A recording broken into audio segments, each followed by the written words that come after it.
The National Institute for Communicable Diseases says it can't rule out the possibility that the variant first detected in India might already be in South Africa. It adds this may be inevitable that other variants will reach our shores due to travel. The variant first detected in India has raised global concern after being reported in 17 countries, including Germany, Belgium, the UK, Switzerland, Singapore and Fiji. Well, to speak to us about lessons South Africa can learn from what is currently unfolding in India, we're joined by the University of KwaZulu-Natal's infectious diseases specialist, Dr. Richard Lessels. Dr. Lessels, good evening, and thank you so much for your time. Firstly, this afternoon, of course, we're seeing the results of this individual that had been taken in for testing after traveling to India. The latest seems to be that the variant that has been discovered or detected there is in fact not the variant first detected in India. Is that good news? Good evening, Kathy, and good evening to the viewers. I mean, I don't think it's good or bad news. It's news that we're keeping track of what's happening with the virus, and we're keeping track of what we call imported infections. So we're kind of stepping up the surveillance to really see what's coming into the country now, and how that might kind of impact on what's already circulating here, which is still almost exclusively the 501YV2. So, as you say, this afternoon, actually, we just got the results from Stellenbosch University, from Professor Engelbrecht's lab, that the person who'd come in recently from India there actually has the 501YV2. So it's a reminder that we don't really know exactly what's happening in India, and from what we understand, there are several of the different variants spreading there and spreading quite widely, including the 501YV2. And so it's just a reminder that the genomic surveillance is important so that we understand what's happening, what's coming into the country.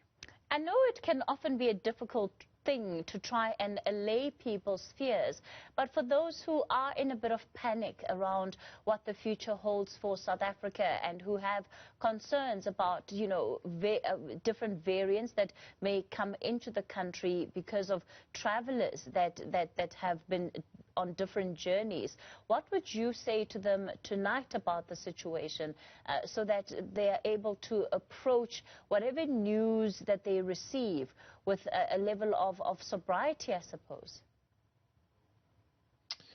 A very important question. I mean, I think the fear and the kind of panic is a natural reaction, because we look across at what's happening in India and it's truly devastating. I mean, it is a humanitarian disaster at the moment, and it's extremely harrowing to see what's happening. And because we've got people so used to understanding the virus and the variants, and because there's then talk about this Indian variant, people make the kind of natural conclusion that what's happening in India is due to this Indian variant. And there's then a fear about that coming here to South Africa and doing what we see happening in India at the moment. But it's much more complicated than that, and I know that we say that a lot, and it's easy for us to say that, but it is much more complicated, and at the moment there's no real cause for alarm in terms of that variant, which we call the B.1.617. There's no real cause for alarm, even if that does find its way into South Africa. From what we understand about it at the moment, we don't think that has any kind of properties that would make it worse than the 501YV2. And so that's important to kind of allay people's fears, that what we have already here and what we've experienced was a nasty variant. It has a lot of properties that that make it dangerous and that contributed to what we saw in December and January. So we need to kind of keep remembering the situation that we're in and not be too concerned about what might come in from overseas. Of course, many South Africans also are avoiding a situation, or would want to, as the rest of the world, avoid a situation where we enter into a third peak, and we see some of the scenes that we have over the last year of people dying, loved ones succumbing to COVID-19. What can we do, Dr. Lessels, to, empower ourselves as South Africans and not really feel so much that it's being left to the elements, that it's somewhat inevitable that a third wave will arrive whenever it decides to hit us, and we'll just have to respond with it when we get to that moment? Yeah, I mean, again, I know that we often come on and we sound like a stuck record, but really it's about getting back to the basics and doing the basics right and the things that we have understood from the beginning. It's about limiting the number of contacts that you make and particularly limiting time spent in kind of enclosed spaces with many other people. It's about mask wearing, it's about hand hygiene, it's about ventilation in any place where you're with other people. It's all these basics that we can keep doing, that we can always do better. And these are the things that will help to delay or to hopefully avoid a significant third wave of infections. The issues about imported infections and infections coming in from overseas is an important component of the public health response, but it's only one component. And our responsibility as citizens is to do all the other things that we, as you say, that we can control. We can each individually and as families and communities control, and that is our responsibility. Are you concerned about the fact that we are entering into the winter season, and as yet, outside of the Sisonke protocol, we haven't really had a rollout of vaccines? In terms of the winter, I mean, I think whether this virus has really established a kind of seasonality and whether it's really going to be worse in colder temperatures in winter, we've still not really established whether that's the case. And so from that perspective, I'm not particularly concerned.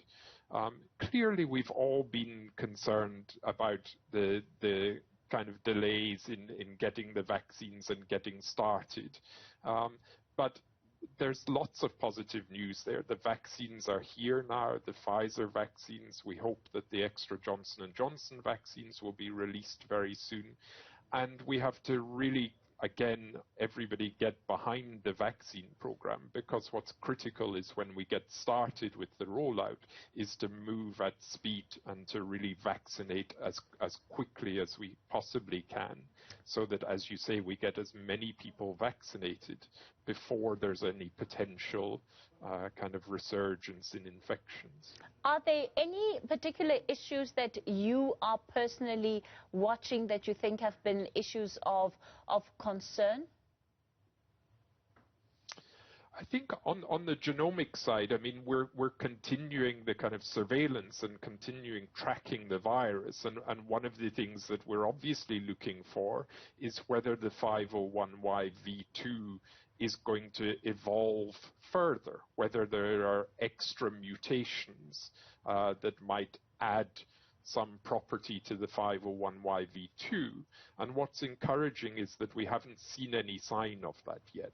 So again, when we do the genomic sequencing, virtually every virus that we sequence still is the 501YV2, and it's the same 501YV2. It doesn't seem to be evolving at the moment. But that's something that we will continue to track and continue to understand. Dr. Richard Lessels. Let's leave it there for tonight. Thank you so much for your time. He's with the University of KwaZulu-Natal.